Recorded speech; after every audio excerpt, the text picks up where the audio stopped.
Assalamualaikum warahmatullahi wabarakatuh. Sahabat Senopati, tepat saat saya mengambil video di sini sudah pukul 11 lebih 42 menit. Bisa dibayangkan bagaimana kondisi panasnya lahan di sini. Nah, namun yang menarik di sini adalah kondisi tanaman tomat di sini yang masih sangat segar dengan daun yang hijau seperti ini, kemudian buahnya juga sangat banyak seperti ini. Nah, pada kesempatan kali ini kita akan membahas bagaimana bisa tanaman tomat di sini sesegar ini walaupun saat kondisi matahari sedang terik-teriknya. Simak video kali ini sampai akhir.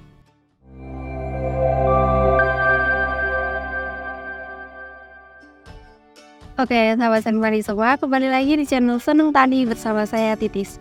Semoga Anda tetap senang untuk menjadi petani. Dan semoga sahabat Seneng Tani semua sehat selalu ya, dan tetap semangat untuk berkarya. Nah, sahabat Seneng Tani semua, pada kesempatan kali ini saya sedang berada di lahan tomat milik KWT Sri Kandi Mandiri, tepatnya yaitu di Desa Gejayan, Kecamatan Candung Catur, Kabupaten Sleman, Daerah Istimewa Yogyakarta. Dikelola juga oleh KWT yang sama yaitu Sri Kandi Mandiri. Nah, jadi semua tanaman di sini ini untuk proses budidaya tanamannya dikelola oleh para wanita-wanita hebat. Dan hasilnya pun bisa dibilang sangat istimewa, tidak kalah dengan lahan-lahan yang dikelola oleh para lelaki. Dan yang menarik di lahan ini adalah di saat kondisi matahari sedang sangat terik, kemudian ini juga merupakan musim kemarau. Bisa dibayangkan bagaimana panasnya lahan ini, apalagi dari saat mulai penanaman sampai saat ini tanaman tomat di sini belum terguyur oleh air hujan. Nah, namun bisa dilihat oleh sahabat sertani, kondisi daunnya masih sangat segar, padahal tomat ini merupakan tanaman yang berdaun cukup lebar dan juga tipis. Dan biasanya tanaman tomat saat siang hari sedang terik-teriknya maka mereka akan layu, kemudian sudah tidak segar lagi. Nah, berbeda dengan tanaman tomat di lahan ini, bisa dilihat kondisi daunnya masih sangat segar, kemudian tidak layu, dan bisa dikatakan tanaman tomat di sini ini bebas dari serangan virus keriting. Padahal kendala utama budidaya tanaman tomat saat musim kemarau adalah serangan virus keriting yang bisa menyebabkan kerugian yang cukup besar. Nah, jadi apa sih sebenarnya rahasia dari segarnya tanaman tomat di sini? Nah, kondisi tanaman yang seperti ini tentunya sangat bergantung dengan perawatan yang dilakukan, terutama untuk pemberian nutrisinya.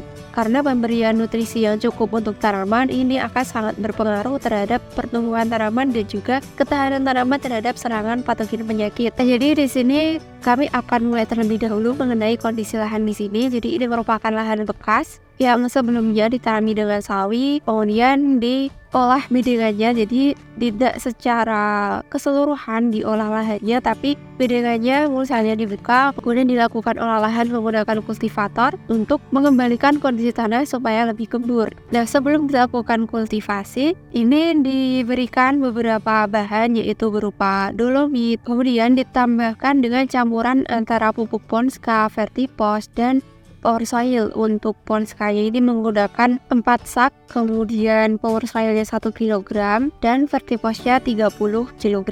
Kemudian ditaburkan ke permukaan bedengannya, kemudian baru dilakukan kultivasi dan ditutup dengan mulsa, kemudian didiamkan sekitar 1 minggu. Nah, pemberian bahan-bahan pada tanah tadi tentunya akan sangat berpengaruh terhadap pertumbuhan tanaman ke depannya, karena tanah ini merupakan fondasi atau dasar supaya tanaman ini bisa tumbuh baik. Kalau kondisi tanahnya ini sudah bagus, sudah sehat, maka tanaman akan leluasa hidup di dalamnya, kemudian pertumbuhannya juga bisa dilihat bisa optimal. Nah, untuk proses pembenahan lahan, karena di sini sudah lahan bekas, ini menggunakan asam umat Power Soil. Jadi dengan penggunaan asam umat tadi tentunya bisa lebih memperbaiki kondisi tanah dari segi struktur fisik, kimia maupun biologisnya. Jadi semua menjadi sinkron, menjadi lebih baik dan lebih optimal untuk pertumbuhan tanaman.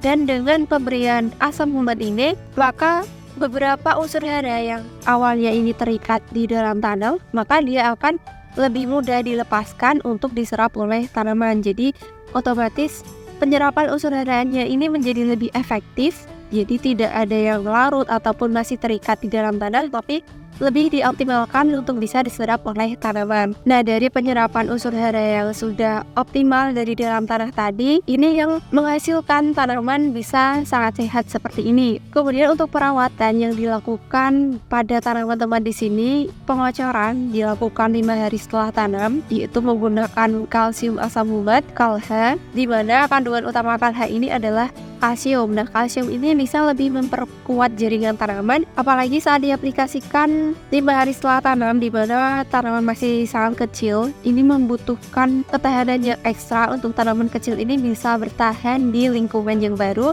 Jadi dengan pemberian kalsium tadi bisa lebih memperkuat jaringan tanaman tadi supaya lebih kuat dan tidak rentan terserang oleh patogen penyakit.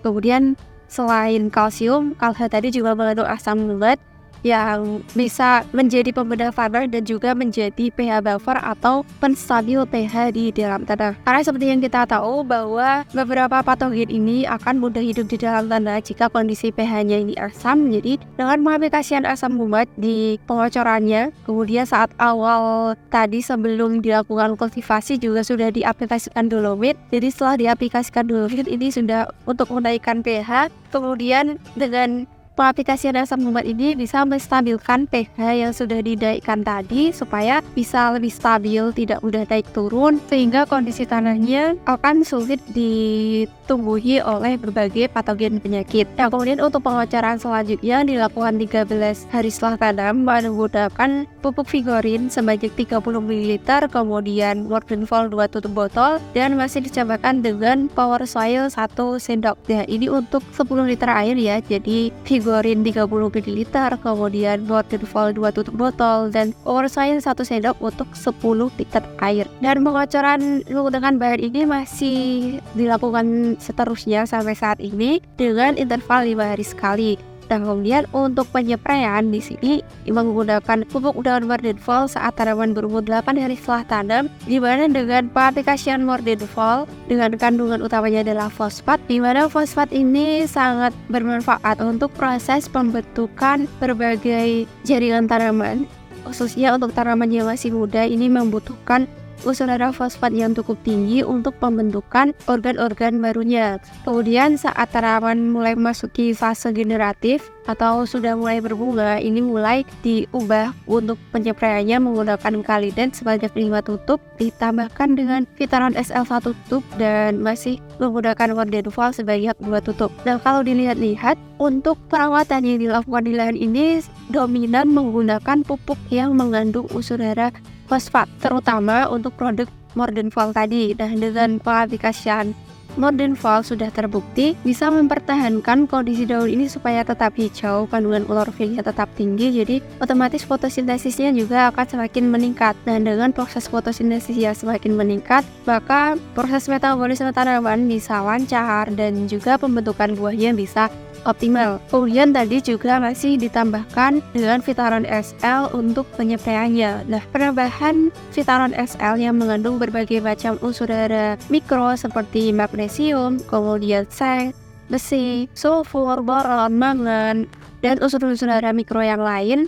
Jadi unsur hara mikronya ini sudah secara lengkap tercukupi melalui pengaplikasian Vitaron SL tadi, di mana pemenuhan kebutuhan unsur hara mikro ini juga menjadi hal yang sangat penting, karena unsur hara mikro walaupun jumlahnya sedikit dibutuhkan oleh tanaman, tapi tetap saja wajib untuk diaplikasikan ke tanaman, karena jika tanaman kekurangan unsur hara mikro juga efeknya bisa sangat terlihat. Seperti jika tanaman ini kekurangan unsur magnesium, biasanya kondisi daunnya ini akan kekuningan di sela-sela tulang daunnya. Kemudian gejala-gejala kekurangan unsur hara mikro juga biasanya akan sangat nampak pada tanaman, di mana ini bisa berpengaruh terhadap penurunan tingkat fotosintesis pada tanaman.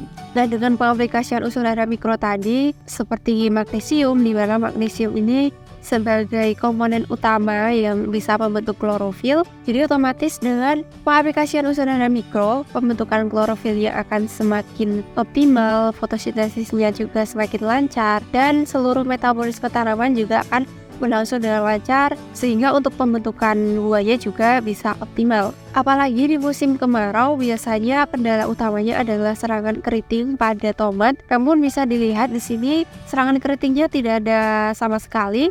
Jadi sudah terbukti dengan pengaplikasian nutrisi yang tercukupi untuk tanaman, ini bisa lebih meningkatkan imunitas tanaman sehingga tanaman lebih tahan terhadap serangan patogen penyakit. Nah, jadi itu adalah beberapa perawatan yang dilakukan oleh para ibu-ibu KWT di sini untuk menghasilkan tanaman cabai yang sangat subur seperti ini. Kondisi daun masih sangat hijau, padahal ini matahari sedang berada di tengah-tengah, dan biasanya tanaman yang berdaun lebar seperti ini jika sudah siang sudah tidak segar atau sedikit layu. Namun berbeda di lahan ini, bisa dilihat tanaman tomatnya masih sangat segar dan daunnya hijau, kemudian buahnya pun sangat banyak. Walaupun ini mungkin belum mulai panen, tapi bisa dilihat bakal buahnya sudah sangat banyak. Mungkin perawatan tadi bisa dicontoh oleh sahabat Senang Tani semua, bagaimana untuk menghasilkan tanaman yang sehat melalui pemenuhan kebutuhan nutrisi yang tepat. Sekian video kali ini, semoga bermanfaat untuk sahabat Senang Tani semua, dan jika dirasa bermanfaat, silahkan di-share ke teman-teman yang lain. Jangan lupa like, komen, dan subscribe supaya tidak ketinggalan informasi dari kami selanjutnya.